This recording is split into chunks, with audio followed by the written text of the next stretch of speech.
நம்ம லைஃப்பில் இப்போ எல்லாமே நல்லா போயிட்டுருக்கோம். நல்லா இன்கம் வரும், நல்லா ஹாப்பியாக இருப்பீங்க ஃபேமிலியோட. Okay, fine. ஆனால் சடனாக ஏதோ ஒரு பேரிடர், அதாவது கொரோனா மாதிரி இருக்கலாம், இல்லைன்னா மழை வெள்ளமாக இருக்கலாம்,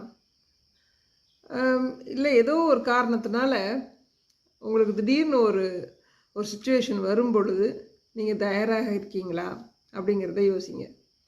ஏன்னா இன்றைக்கி நிறைய பேரோட வாழ்க்கை வந்து இஎம்ஐலேயும் அந்த மாதிரி ஜாலியாக இருக்கிறோம் அப்படின்னு சொல்லிட்டு ஹாலிடே போகிறது, ஒரு போகலாம், தப்பு கிடையாது. ஆனால் நம்ம இந்த மாதிரியான ஒரு சுச்சுவேஷன் வரும் பொழுது அதுக்கு தயாராகிட்டு நம்ம இதெல்லாம் நம்ம பண்ணணும் இல்லைங்களா?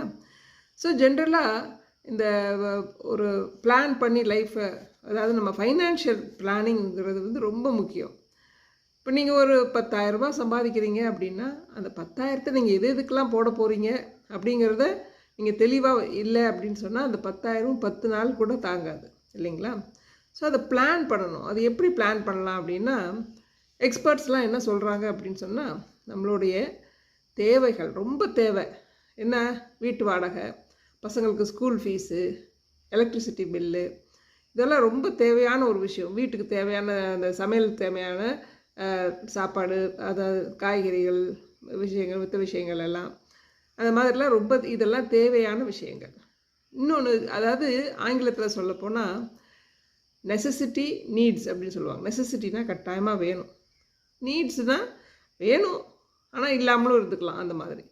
ஸோ அந்த மாதிரி கேட்டகரி என்ன அப்படின்னு பார்த்தீங்கன்னா, சும்மா ஒரு வெளியில் போய் சாப்பிட்றது, ஒரு சினிமாவுக்கு போகிறது, ஒரு மாலுக்கு போகிறது, இந்த மாதிரி ஒரு ஹாலிடே போகிறது, இந்த மாதிரி விஷயங்கள்லாம். ஒரு கார் வாங்குறது, பைக் வாங்குறது கூட அதில் ஆட் பண்ணிக்கலாம். ஏன்னா அது வந்து ரொம்ப அத்தியாவசியம்னு சொல்ல முடியாது. நிறைய பேருக்கு இந்த நீட் அண்ட் நெசசிட்டிக்கு இது வித்தியாசம் தெரியாமலே தேவையில்லாத விஷயங்கள் ரொம்ப தேவைன்னு நினச்சிக்கிறாங்க.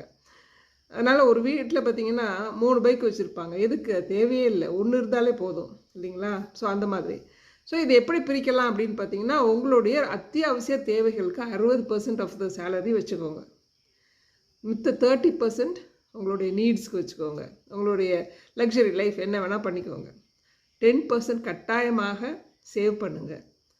இந்த சேவிங்ஸ் தான் உங்களை என்றைக்கோ ஒரு நாள் உங்களுக்கு ரொம்ப அத்தியாவசிய தேவை வரும் பொழுது உங்களை சேவ் பண்ணும். அதனால் 60, 30, 10 இந்த கணக்கில் நீங்கள் வந்து உங்கள் பட்ஜெட் போட்டு உங்கள் லைஃப்பை லீட் பண்ணி பாருங்கள். சூப்பராக இருக்கும். தேவைகளும் தேவை, அத்தியாவசிய தேவைகளும் தேவை, அதே மாதிரி சேவிங்ஸும் தேவை. 3மே பேலன்ஸ்டாக இருந்தால் தான் ஒரு லைஃப் சூப்பராக இருக்கும். ட்ரை பண்ணி பாருங்கள்.